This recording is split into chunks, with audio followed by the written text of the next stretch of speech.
बिस्मिल्लाहिर्रहमानिर्रहीम अल्हम्दुलिल्लाहि रब्बिल आलमीन वस्सलातु वस्सलामु अला रसूलिल करीम। जी, जैसे कि मैंने आपको कहा था कि मैं इराब के लिए आपको नेक्स्ट वीडियो की तरफ लेके जाऊंगा। अब इराब एक ऐसा अहम तरीन टॉपिक है। हमने ख़ास तौर पे मैंने भी जब सीखना शुरू किया तो मैं भी यही समझता था कि ज़बर ज़ेर पेश को इराब कहते हैं। तो अभी से अपने जहन में ये बात बिठा लीजिए और निकाल दीजिए इस बात को कि ज़बर ज़ेर पेश इराब नहीं है। इराब अरबी में एक डिफरेंट चीज़ है। ज़बर ज़ेर पेश तनवीन इनको हरकत कहते हैं, जबकि एराब एक टोटली डिफरेंट चीज़ है। मैं भी थोड़ा सा उसको एक्सप्लेन करने की कोशिश करता हूँ कि एराब क्या है। उर्दू में मैंने ये दो जुमले लिखे, हामिद ने महमूद को मारा। दूसरा जुमला मैंने लिखा, महमूद ने हामिद को मारा। अब मैं आपको अगर सवाल करूँगी हामिद ने महमूद को मारा में फ़ाइल कौन है, तो आप फौरन से जवाब देंगे कि जी हामिद जो है वो फ़ाइल है और महमूद मफ़ऊल है। नेक्स्ट मेरा सवाल ये होगा कि आपने कैसे पहचाना कि इसमें हामिद फ़ाइल है और महमूद जो है वो मफ़ऊल है। आप मुझे जवाब देंगे कि जिसके साथ तो ने आ रहा है ये है फ़ाइल और जिसके साथ को आ रहा है ये है मफ़ऊल। दूसरे जुमले में देखें, वही महमूद नेम है, महमूद के साथ सिर्फ एक ने आया, उस ने महमूद की पोजीशन को चेंज कर दिया। यहां महमूद साहब जो हैं वो मफऊल थे और यहां महमूद साहब फाइल बन गए सिर्फ एक इस ने वर्ड की वजह से, और यहां हामिद साहब फाइल थे ने की वजह से, जबकि महमूद यहां पे को लगने की वजह से उनको मफऊल बनना पड़ा। तो ये देखें आप, उर्दू के ये दो जुमलों में हमारे पास चंद वर्ड्स ने और को हमने डिसाइड कर लिए। ये ऐसे अल्फाज हैं जो किसी भी जुमले में फाइल और मफूल होने का तयन कर रहे हैं। इसी तरह अरबी में भी चंद निशानियां हैं। मैं अरबी में एक जुमला लिखता हूं, इन्हीं की ट्रांसलेशन लिख देता हूं। ज़राबा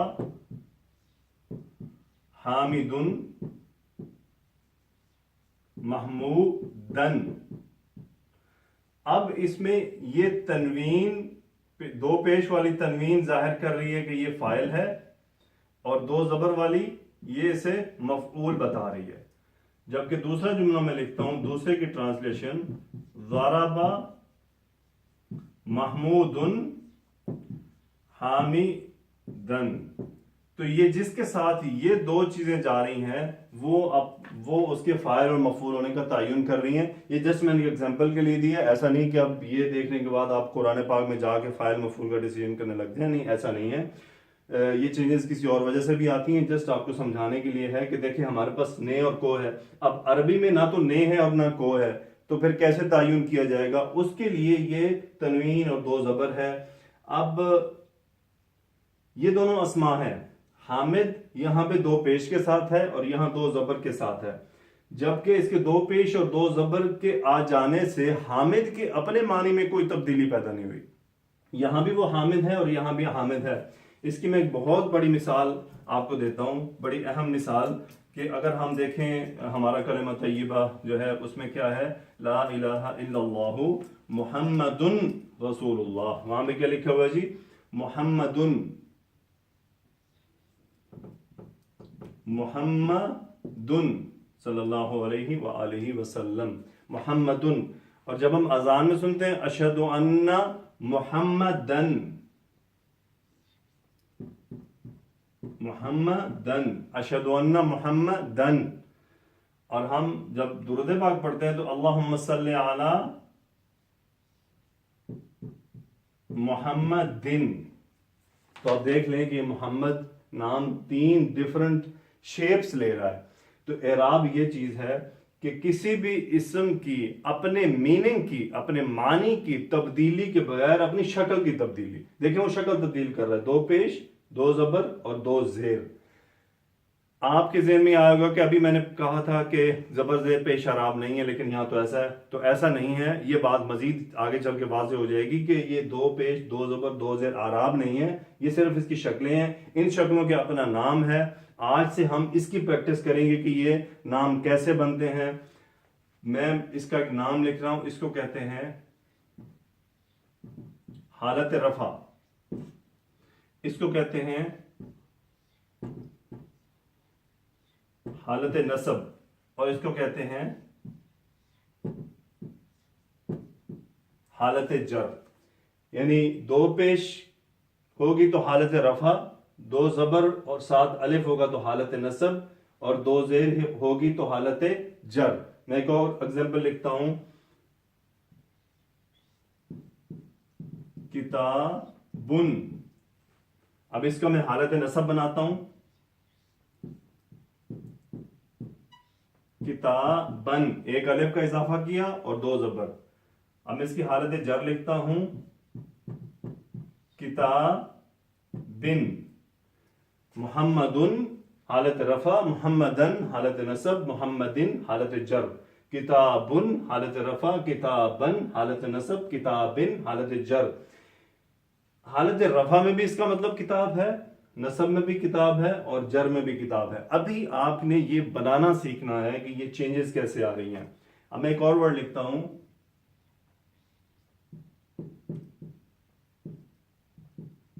जन्नतुन।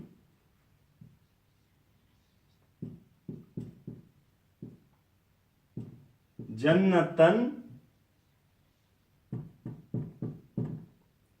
जन्नतिन। ये तीसरा वर्ड आ गया।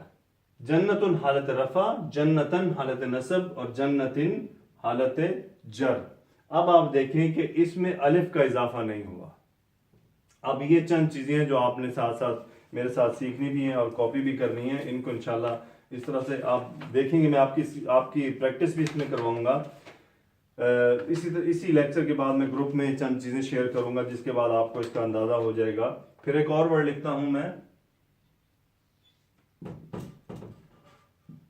समाउन, समाअन, समाइन, यानी आसमान।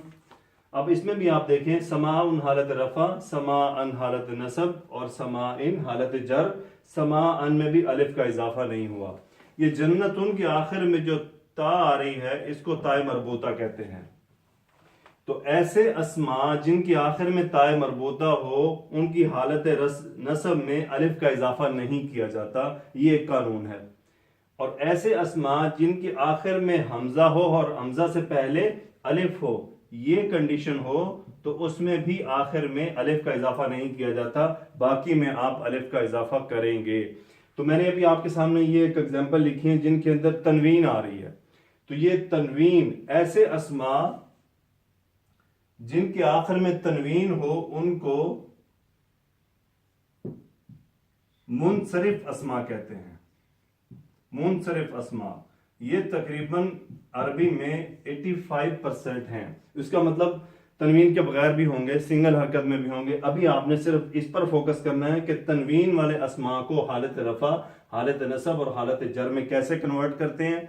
मैं आपको ग्रुप के अंदर चंद वर्ड्स दूंगा इसी बुनियाद के ऊपर कि अगर तो ताए मरबूता होगा तो हालत नसब में अलिफ का इजाफा नहीं करना, और अगर आखिर में हमजा और पहले अलिफ होगा तो भी आपने हालत नसब में अलिफ का इजाफा नहीं करना, वरना आपने अलिफ का इजाफा करना। मैं एक और एग्जांपल लिख देता हूं, कलमुन,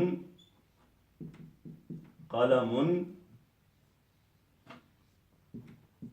कलमन,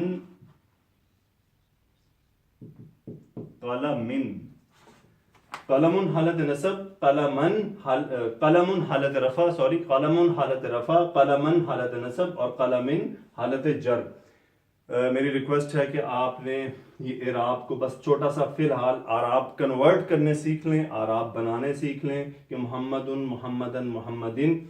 इंशाल्लाह मैं आपसे वादा करता हूं कि ये बहुत आसान लगेगा, क्योंकि ये आज आपके सामने एक नई चीज़ आई है। इसको ऑब्जॉर्व कीजिएगा, कोशिश कीजिएगा इसको थोड़ा सा समझ लें। नहीं समझ आए तो एक बार दो बार सुन लें, मुझे कॉल कर लें, मैं आपको समझाने की कोशिश करूँगा इंशाल्लाह। और कल इसकी हम थोड़ी सी प्रैक्टिस मजीद करेंगे कि मैं आपको कुरान पाक से इसकी प्रैक्टिस करवाऊंगा और बाकायदा उसका होमवर्क भी दूंगा आपको कि आप मुझे कुरान पाक में से तलाश करके बताएं। लेकिन आज ये लेक्चर सुनने के बाद मैं आपको चंद अल्फाज ग्रुप में लिख कर दूंगा, उसको आप इसी तरह आप 3 हेडिंग्स बनाएंगे, हालत रफा, हालत नसब और हालत जर, और इसी पोजीशन पे आप उसको चेंज करेंगे। 3 खाने बनाएंगे, मैं अल्फाज दूंगा, ज्यादा नहीं होंगे, 10 या 12, सिर्फ आपकी प्रैक्टिस करवाने के लिए। جزاکم اللہ خیرہ. میرے لیے بھی دعا کیجیے, اپنے لیے بھی دعا کیجیے. میں نے کوشش کی کہ میں آپ کو یہ سمجھا پاؤں. باقی ابھی گھبرانے کی ضرورت نہیں ہے کہ آج ہی آپ کو یہ سب سمجھ آ جائے, آج نہیں کل آ جائے گا. ایک شیخ صاحب ہیں سعودی عرب کے, ان کی بات مجھے بہت اچھی لگی. انہوں نے ایک دفعہ فرمایا, وہ کہتے کہ جب آپ پہاڑ پر چڑھنا شروع کریں, تو جب آپ سفر شروع کرتے ہیں تو آپ نیچے دیکھیں کہ آپ نے کتنا سفر کر لیا. اوپر مت دیکھیں کہ اوپر کتنا رہ گیا. اگر آپ اوپر دیکھیں گے تو پھر پریشان ہو جائیں گے. نیچے دیکھیں گے کہ جو بات آپ کو کل پتہ نہیں تھی وہ آج پتہ چل گئی. یہ اللہ کا احسان ہے. لَإِن شَكَرْتُمْ لَأَزِيدَنَّكُمْ, جتنا تم شکر ادا کرو گے اتنا تمہیں رب اور دے گا. آپ لوگ اللہ کا شکر ادا کرتے چلیں. یہ اعراب والی بات شاید آپ کو اب سے پہلے پتہ نہیں تھی, ابھی پتہ چل گئی, تو الحمدللہ رب العالمین. تو بالکل گھبرائیے گا مت, یہ ایک چھوٹی سی انفارمیشن ہے. انشاءاللہ یہ آپ کو بہت مزہ آئے گا. میں بار بار آپ کو موٹیویٹ بھی کر رہا ہوں. ہم قرآن سیکھنے چلے ہیں, حدیث مبارکہ کی عربی سیکھنے چلے ہیں, تو تھوڑی سی ہمیں محنت تو کرنی ہوگی. دنیا کے بہت سارے کاموں میں محنت کی, تھوڑا سا اس میں بھی وقت دیجیے, محنت کیجیے. میرے لیے بھی دعا کیجیے, اپنے لیے بھی دعا کیجیے. جزاکم اللہ خیر. السلام علیکم ورحمۃ اللہ وبرکاتہ.